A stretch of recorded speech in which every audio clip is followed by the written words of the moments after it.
제목 비행기 소리만 들리면. 내가 초등학교 2학년이던 6.25 전쟁 시절의 삶은 지금 돌이켜 봐도 너무나 처참했다. 하늘에서 비행기 소리만 들리면 아이였던 나는 본능처럼 나무 밑으로 혹은 가까운 그물 안으로 몸을 숨기곤 했다. 폭격이 떨어질지 모른다는 두려움 때문이었다. 그 소리는 언제나 심장을 먼저 얼어붙게 만들었다. 그러나 그보다 더 심각했던 것은 집 마당에 직접 파놓은 방공호였다. 어른들은 흙을 파고 나무와 흙자루를 얹어 작은 굴 같은 공간을 만들었다. 비행기가 나타나면 우리는 아무 말 없이 그 방공호 속으로 기어 들어가야 했다. 어둡고 습한 방공호 안에서 아이와 어른이 서로 몸을 붙이고 숨을 죽였다. 밖에서는 비행기가 낮게 날며 폭탄을 떨어뜨릴지 모르는 순간이 이어졌다. 그 좁은 공간에서 우리는 살아남기 위해 기도하듯 시간을 견뎠다. 그 시절의 삶은 어린 아이에게도 너무 가혹했다. 학교에서 배우는 글자보다 폭격 소리와 공포를 먼저 배워야 했던 시절, 나의 초등 2학년은 전쟁 그 자체였다. 지금도 비행기 소리를 들으면 그때의 방공호와 어둠 속에 모여 있던 사람들의 숨결이 마음 깊은 곳에서 다시 살아난다. 그것은 내가 평생 잊지 못할 6.25의 기억이다. 6.25 피난길의 기억. 6.25 전쟁 당시의 피난길은 내게 있어 생사의 갈림길이었고 고생의 연속이었다. 내가 전쟁을 맞이하던 그 시절, 아버지는 1922년생으로 아직은 비교적 젊은 나이였다. 형은 나보다 3살 위였고 우리는 모두 아버지를 따라 피난길에 나섰다. 산등성이를 하나 넘으면 또 다른 산이 나타났고 그렇게 산을 넘고 또 넘으며 도망쳐야 했다. 아버지는 워낙 발이 빨라 앞서 달렸지만 형은 나와 아버지를 끝내 따라오지 못하고 점점 뒤처졌다.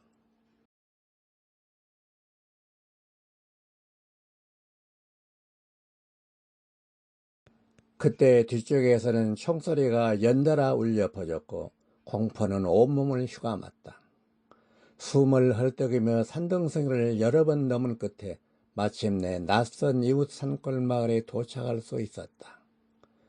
이름조차 알지 못하던 그곳은 그날 우리에게 생명의 안식처였다.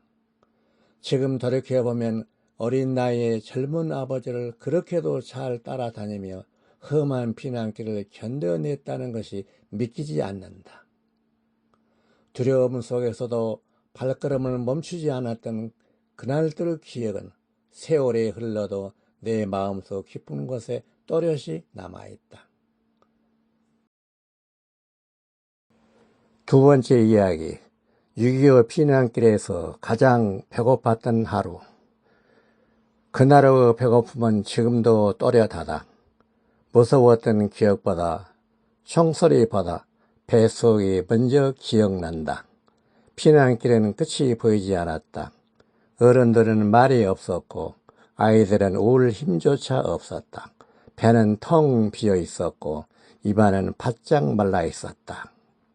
그날 우리가 가진 음식이라고는 소음기 조금 섞인 주먹밥 몇 덩어리뿐이었다. 쌀알은 제대로 뭉쳐지지도 않아 손에 쥐자마자 부서질 것처럼 푸석했다.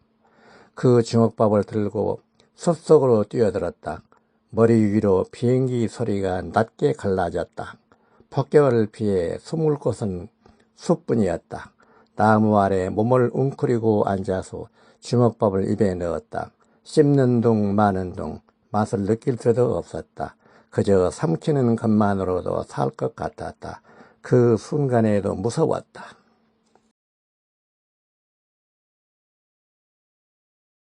비행기 소리는 가까워졌다. 멀어지기를 반복했고 언제 폭탄이 떨어질지 알 수 없었다. 하지만 이상하게도 그날만큼은 무서움보다 배고픔이 먼저였다.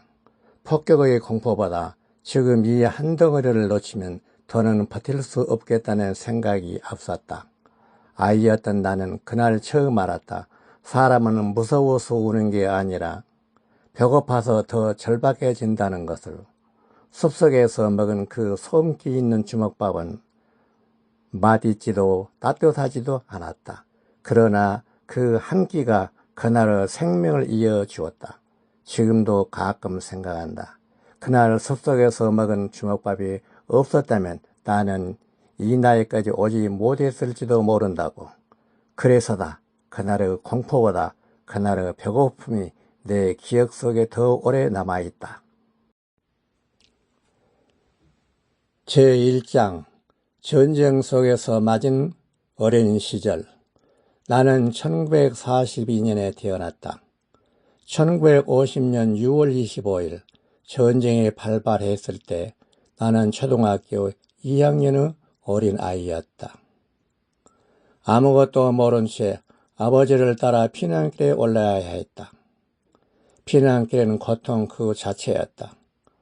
먹을 것도 잘 것도 마땅치 않았고 아이였던 나는 왜 이런 일이 벌어졌는지조차 알 수 없었다. 다만 사람들의 얼굴에 가득했던 두려움과 밤마다 들려오던 포성 소리만이 또렷이 기억에 남아있다. 2장 전쟁이 끝난 뒤 더 큰 시련. 전쟁은 끝났지만 삶은 더 팍팍해졌다. 먹고 사는 일이 가장 큰 문제였다. 집에는 변변한 연료조차 없었다. 겨울이면 산에 올라가 나무를 해와 그것으로 겨우 불을 떼며 추위를 견뎌야 했다.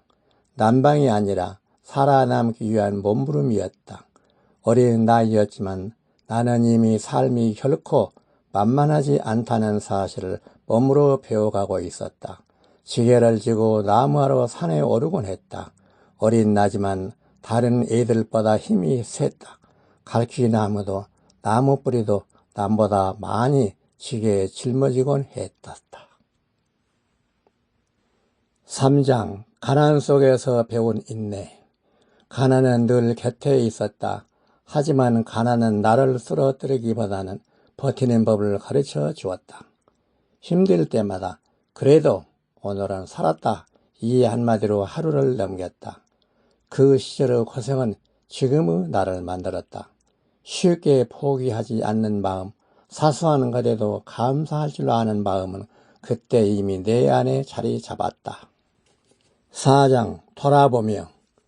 이제 나이가 들어 지난 세월을 돌아보면 전쟁도 가난도 피난길의 고생도 모두 내 삶의 일부였다. 결코 자랑할 만한 삶은 아닐지라도 부끄럽지 않게 살아왔다는 것, 그것 하나만은 스스로에게 말해주고 싶다. 나는 오늘도 그 시절을 견뎌낸 한 사람으로 조용히 이 자리에 서 있다. 5장 맺은 말. 삶은 늘 순탄하지 않았다. 그러나 나는 살아냈고 지금도 하루를 소중히 맞이하고 있다. 이것이 전쟁의 아이로 태어난 세월을 건넌 정방섭의 이야기다. 시청해 주셔서 감사합니다. 구독과 좋아요는 전쟁의 기억을 다음 세대에 전하는 큰 힘이 됩니다. 함께 해주세요. 감사합니다.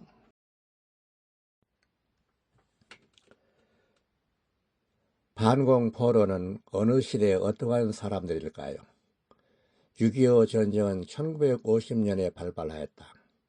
필자 정방섭은 1942년 출생으로 전남 영광군 묘량면 삼열이 효동부락이라는 작은 촌마을에서 어린 시절 전쟁을 실제로 겪었다. 내가 살던 집은 약 180평 남짓한 터에 초가 3채가 있었고 안채와 곡간 그리고 사랑채가 따로 있었다. 전쟁 중 어느 시기 키가 크고 체격이 좋으며 얼굴에 강냉이처럼 흉터가 많은 한 남자가 약 열흘 남짓 사랑채에 머물렀다. 그는 음성이 굵직했지만 성품은 상냥했고 때로는 어머니가 차려주신 밥을 우리 가족과 함께 안방에서 먹기도 했다. 그는 늘 벤또라 불리던 강철 도시락을 들고 다녔는데 은빛이 나는 단단한 금속으로 만들어진 것이었다. 그 도시락은 밑짝과 윗짝이 정교하게 맞물려 손잡이를 접으면 딸깍 소리가 나며 단단히 고정되는 구조였다. 그 남자는 떠나는 날 그 소중한 벤또를 우리 집에 남기고 흔적 없이 사라졌다. 그 후 그 벤또는 오랫동안 우리 집에서 사용되었고 당시 형편으로는 큰 선물과도 같은 물건이었다.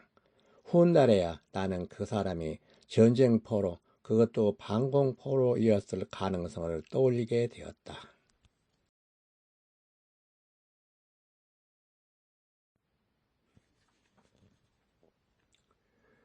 방공포로란 누구인가? 방공포로란 6.25 전쟁 당시 북한군이나 중공군으로 참전하였다가 포로화된 사람들 중 공산주의 체제에 동의하지 않거나 남한 또는 자유진영에 남기를 희망했던 이들을 말한다. 1953년 정전협정 당시 이들은 강제 송환을 거부하였고 결국 일부는 대한민국에 정착하거나 제3국으로 보내졌다. 이들은 단순한 군인이 아니라 이념의 소용돌이 속에서 개인의 신념과 생존을 선택해야 했던 사람들이었다. 많은 방공포로들이 보복을 두려워해 신분을 숨기고 농촌이나 산간 지역을 전전하며 생계를 유지했다. 말수가 적고 자신의 과거를 쉽게 드러내지 않으며 도구나 물건 하나에도 각별히 아끼는 태도를 보였다는 증언이 곳곳에 남아있다. 필자의 집에 머물렀던 그 사람은 누구였을까? 필자의 고견, 필자의 기억 속 그 남자는 가족과 함께 밥을 먹을 만큼 경계심이 적었으나 자신의 신분이나 과거에 대해서는 말하지 않았던 인물이다. 얼굴의 깊은 흉터, 단정한 행동, 그리고 강철 벤또를 늘 소지하고 다닌 점은 군인 경험이 있었던 사람, 특히 전쟁 포로였을 가능성을 강하게 시사한다. 당시 방공포로들 중 일부는 임시 수용소를 벗어나 민가에 머물며 노동을 돕거나 몸을 숨기다 다시 이동하곤 했다. 그가 벤또를 남기고 조용히 떠난 행위는 은신생활 속에서 맺은 인간적 정을 표시한 마지막 인사였을 가능성이 크다. 따라서 필자의 집 사랑채에서 열흘 남짓 머물다 간 그 남자는 이념보다 생존과 인간다움을 택한 방공포로였을 개연성이 매우 높다고 판단된다. 그는 이름도 기록도 남기지 않았지만 벤또 하나와 짧은 동고 기억으로 전쟁의 또 다른 얼굴을 오늘까지 전해주고 있다.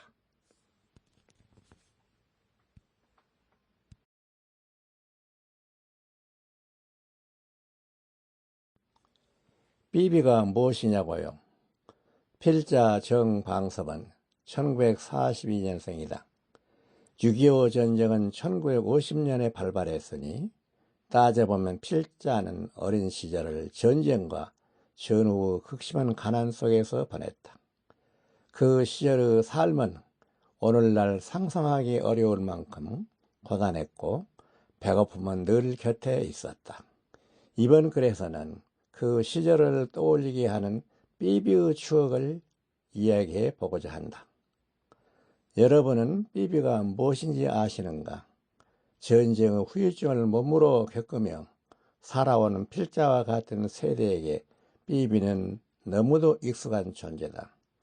늦은 봄에서 여름철 모내기를 할 즈음이면 들판이나 산자락에 나가 삐비를 한 개씩 한 개씩 뽑아 허기진 배를 조금이나마 달래곤 했다.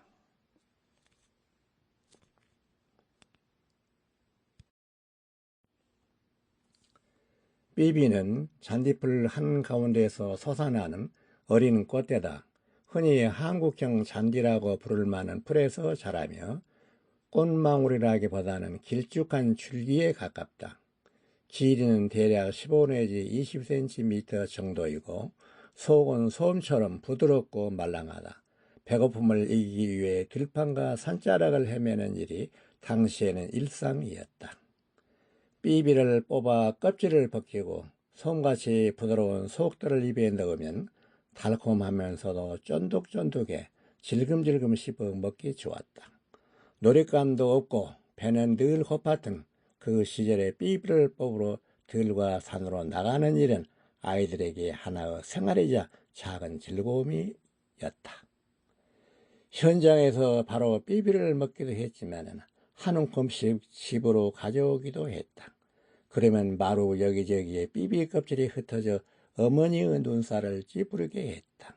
제발 삐비 껍데기 아무데나 버리지 말라 하시며 청소를 하시는 어머니의 모습이 지금도 서운하다.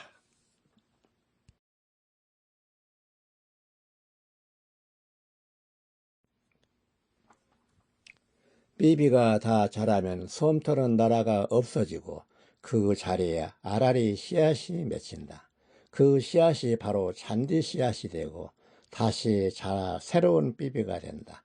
논일을 하시던 아버지는 가끔 거머리에 물려 피가 나면 말라있는 삐비꽃을 따 손바닥에서 몇 번 굴러 둥글납작하게 만든 뒤 상처 위에 붙이곤 하셨다.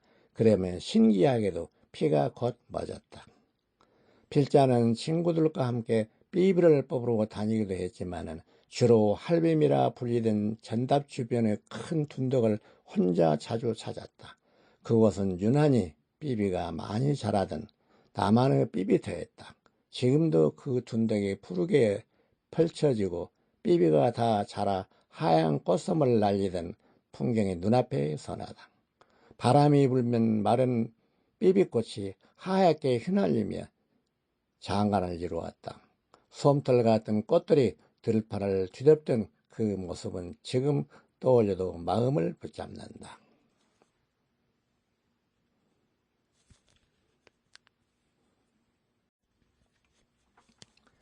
만약 오늘날의 아이들이 그런 장면을 직접 볼 수 있다면 자연의 아름다움과 소중함을 조금은 더 깊이 느낄 수 있지 않을까 생각해 본다. 참고로 삐비는 네이버 국어사전에서는 삘기로 띠의 어린 꽃 이삭이라 설명되어 있다.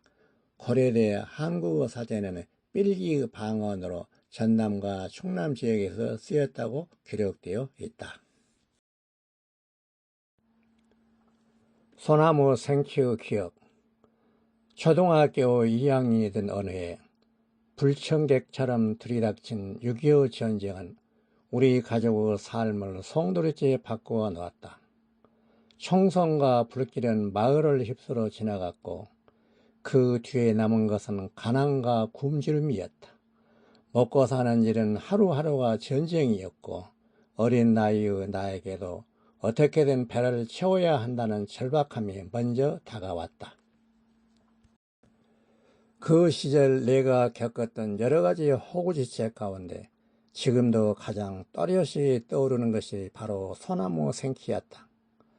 봄이 오면 우리는 자연스레 야산으로 향했다. 배고픔을 달랠 수 있는 먹을거리가 산에 있다는 사실을 그때의 아이들은 몸으로 알고 있었다. 봄철 소나무 윗부분에는 한두 해 자라난 연한 가지가 있었다. 길이로는 대략 20에서 30cm쯤 겉모습이 비교적 반듯하고 연한 빛을 띠는 부분이었다. 우리는 그 가지를 조심스레 잘라냈다. 그리고 껍질을 벗길 때는 낫으로 살금살금 껍질을 벗겨냈다. 껍질 속에서 드러나는 것은 연한 백색의 속살이었다.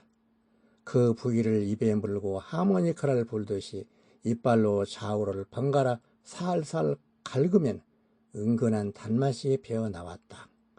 맑고 끈적한 액이 입안에 퍼질 때면 그 달콤함이 그렇게 고마울 수가 없었다.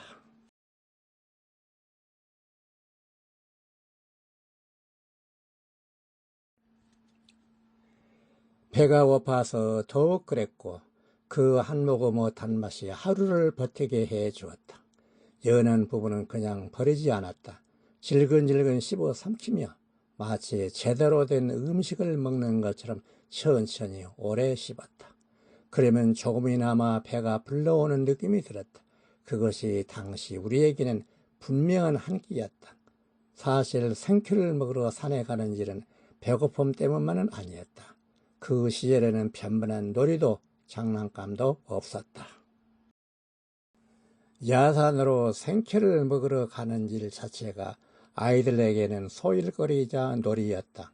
하지만 그 웃음 속에는 늘 배고픔이 그림자처럼 따라다녔다. 지금 생각해보면 그때의 그 소나무 생큐는 단순한 먹을거리가 아니었다. 전쟁의 폐허 속에서도 어떻게든 살아남으려 했던 한 아이의 몸부림이었고 자연이 내어진 최소한의 위로였다. 세월이 한참 오랜 지금 봄산에서 소나무를 볼 때면 그 연한 가지 속에 숨어있던 달콤하고 씁쓸했던 그 시절의 맛이 여전히 입안에 남아있는 듯하다. 그 맛은 배고픔의 기억이자 끝내 살아남았다는 증거로 내 마음속에 깊이 자리하고 있다.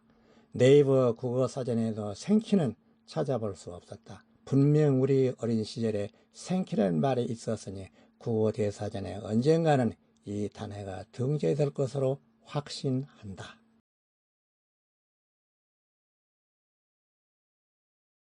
불길 속에서도 이어진 배움.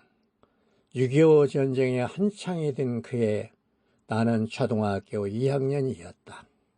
전쟁의 불길은 마침내 내가 다니던 초등학교까지 삼켜버렸다. 내가 다니던 교명은 묘량서 국민학교였다. 우리 집에서 약 1km 떨어진 곳에 있었다. 학교를 가려면 논두렁 길과 밭길 사이로 그리고 동네 하나를 거쳐야 했다. 학교에 이르는 길은 두 군데 길이 있었다. 하나는 하천을 가로질러 임시로 만들어 놓은 둥근 커다란 소나무 두 개로 연결된 다리를 건너야 했고 또 하나의 길은 포를 막아 놓은 징검다리를 건너야 학교에 이르는 결코 쉽지 않은 등굣길과 하굣길이었다. 내가 다니는 등하굣길에 있었던 일, 결코 아름답지 못한 추억은 다음에 별도로 거론하겠다. 이처럼 어려움을 겪으면서 등하교했던 학교가 어느샌가 사라졌다. 학교는 불에 타 전소되었고 아이들이 앉아 공부하던 교실은 흔적도 없이 사라졌다. 그러나 배움은 멈추지 않았다. 학교용 민가를 개조해 임시 교실을 만들었고 책상도 의자도 없는 교실 바닥에는 가마니를 뜯어 펼쳐 깔았다. 우리는 그 위에 다리를 접고 앉아 공부를 이어갔다. 한 학급의 학생 수는 고작 20명 남짓이었지만 그 공간만큼은 세상에서 가장 진지한 배움의 터전이었다.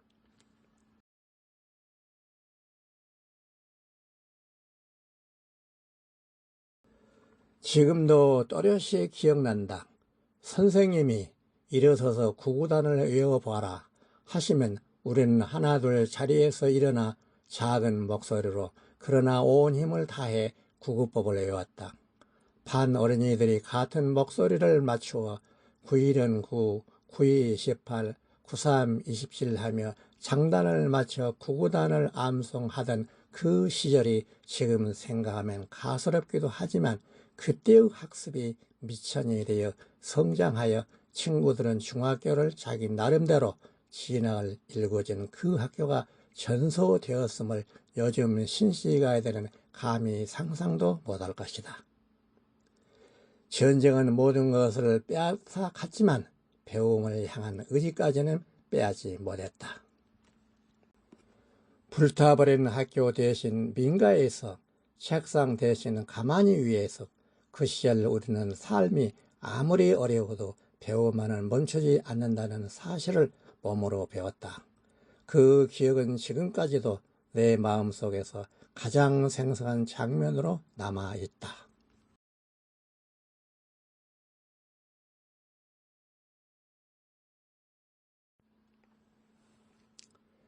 왜 민가에 불을 질렀을까? 6.25 전쟁 무렵 내가 살던 동네는 묘량면 사멸의 효동부락이었다. 80여 가구가 서로 얼굴을 알고 지내며 작은 마을 안에서 서로 의지하며 살아가던 곳이었다. 어느 날 우리 집에서 약 100여 미터쯤 떨어진 골목 끝자락에 있던 한우 한 채가 흔적도 없이 불타버렸다. 집어넣은 데간데 없고 그 자리에 둥글고 넓적하게 쌓인 잿더미만 남아 있었다. 나는 그 현장을 직접 눈으로 보았다. 어린 나이였지만 그 장면은 쉽게 잊히지 않았다. 도대체 누가 왜 민가에 불을 질렀을까? 아버지께서는 낮은 목소리로 말씀하셨다.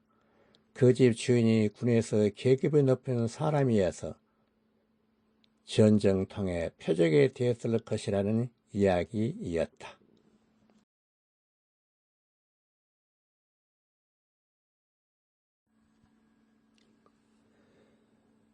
정확한 이유는 알 수 없었지만 그 시절에는 그런 일이 드물지 않게 일어났다.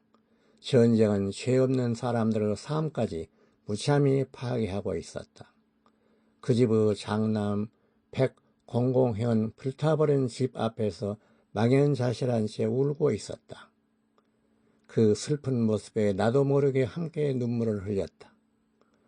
어린 마음에도 그 울음이 얼마나 깊은 상실의 울음인지 느껴졌기 때문이다. 백공공회는 훗날 성장하여 육군 보병으로 군 복무를 마치고 전역했다. 나보다 키도 크고 몸집도 다부진 인상이 좋은 형이었다. 그러나 지금도 내 기억 속에 가장 선명하게 남아있는 모습은 잿더미 앞에서 주저앉아 울던 그날의 얼굴이다. 전쟁은 이렇게 한 마을의 평온을, 한 가정의 삶의 터전을, 그리고 한 소년의 마음속에 지워지지 않을 상처를 남기고 지나갔다. 상장과 부모님의 기억. 현무된 상장들은 단기 4287년, 서기로는 1954년에 발각된 것이다. 1950년 6.25 전쟁이 끝난 지 불과 4년밖에 지나지 않았던 시기였다. 전쟁의 상흔이 아직 마을 곳곳에 남아있던 때였고 먹고 사는 일조차 쉽지 않았던 시절이었다. 그런 시기에 어린 학생에게 스웨덴 개근상과 우등상은 단순한 종이 한 장 이상 의미를 지니고 있었다. 나는 묘량 서국문학교 5학년과 6학년 시절 개근상과 우등상을 받았다. 지금 돌이켜보면 그 시절 학교에 매일같이 등교한다는 것 자체가 결코 쉬운 일이 아니었다. 교실은 완전하지 않았고 교과서도 넉넉하지 않았다. 그러나 배움에 대한 열망만큼은 누구보다 컸다. 상장한 그 노력의 작은 증표였지만 당시 우리 가족에게는 큰 기쁨이었을 것이다.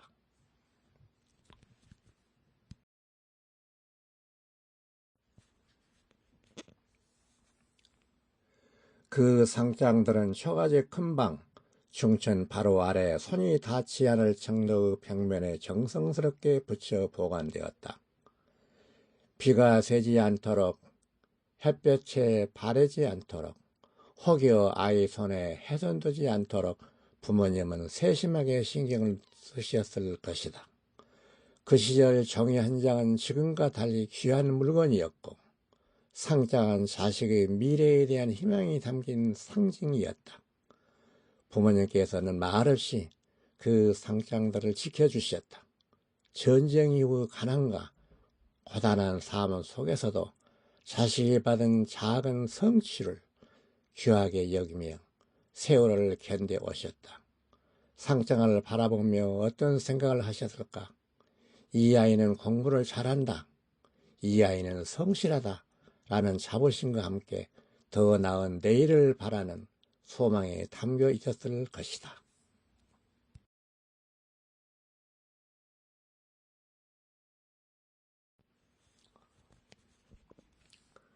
세월은 흘러 나는 성장했고 삶의 과정 속에서 여러 차례 이사를 했다.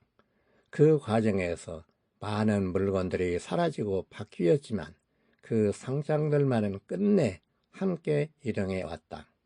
부모님의 손을 거쳐 다시 나의 손으로, 그리고 지금은 홀더 안에 고이 보관되어 있다.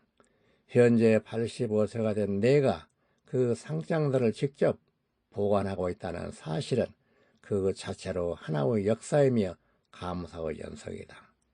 그동안의 이사와 세월의 풍파 속에서도 상장들이 온전히 남아있다는 것은 결코 우연이 아니다. 부모님의 마음, 그리고 그 뜻을 이어 지켜온 나 자신과 아내의 정성과 배려가 있었기에 가능한 일이었다. 나는 이 상장들을 볼 때마다 부모님 얼굴과 그 시절 처가집 큰방의 풍경이 함께 떠오른다. 구독과 좋아요는 전쟁의 기억을 다음 세대에 전하는 큰 힘이 됩니다.